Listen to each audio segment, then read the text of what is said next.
Ladies and gentlemen, welcome back to the channel. I'm Tony, and today I'm going to be doing my impressions on the Foundation Cigar Company, the Tabernacle, in Toro size.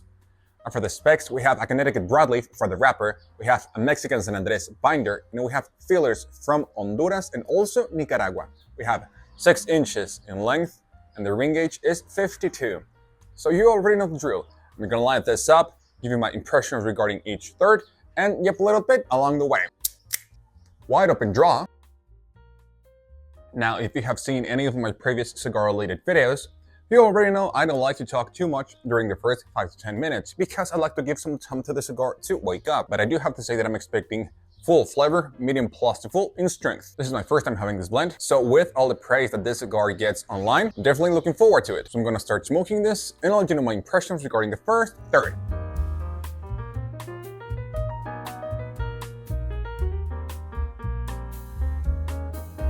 Alright, so I'm basically done with the first third. And I want to start off by saying that flavor is full, strength is medium. Now for the flavors, dry earth is the main tone in this first third. Second place, we have a lot of red pepper. Third place, we have some unsweetened cocoa powder. Very dry, by the way. And underneath all of that, I'm getting some tamarind spiciness, but mostly on my palate. And that's it as far as the flavors go. Now, pairings that I would go with this beautiful cigar. This doesn't have any sweetness, at least not yet. So of course that I would like to add some with my pairing. Surprisingly, I'm not getting that sweetness that I usually get. From the Connecticut broadleaf wrapper. So this time I'm gonna go with some bourbon or rum. But if you wanna go scotch, tequila, cognac, please go ahead. But also remember, black coffee or espresso are 2 options that you can never go wrong with. And we have great smoke output. So I'll keep puffing this down and I'll let you know my impressions regarding the second third.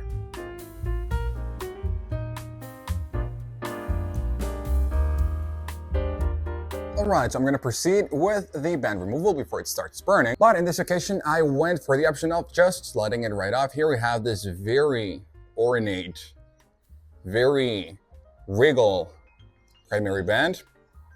The Tabernacle, Esteli, Nicaragua.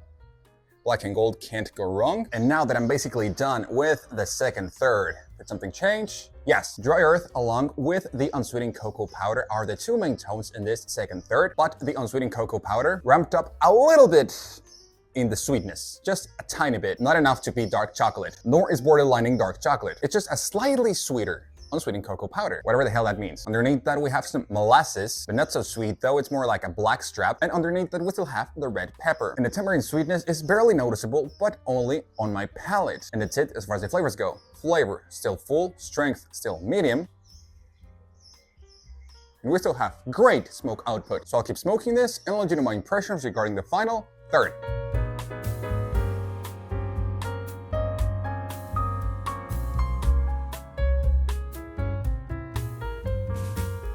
Alright, so I'm almost done with the last third. Did something change?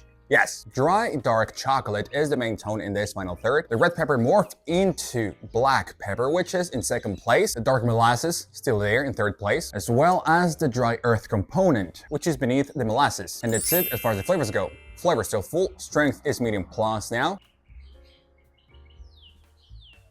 And we still have great smoke output. So as I just said, this is my first time experiencing this blend. Honestly, I didn't know what to expect other than rich, flavorful, dark tasting notes, which I got, no doubt about that. But for some reason, I was expecting a pepper bomb. And don't get me wrong, this has a very important spicy component, but it was never stinging my nostrils. I know this blend for a lot of people is super spicy, and I don't know if regarding cigars, of course, I have some tolerance for pepper or peppery notes, but this was not that spicy, at least not for me. But if you have nostrils that are sensitive to black pepper or any kind of spice for that matter, beware of this. And as I always say, you can smoke whatever you want, whenever you want, but this would be a great after lunch or after dinner cigar. Once again, this has those rich and robust flavors that always comes great at the end of the day.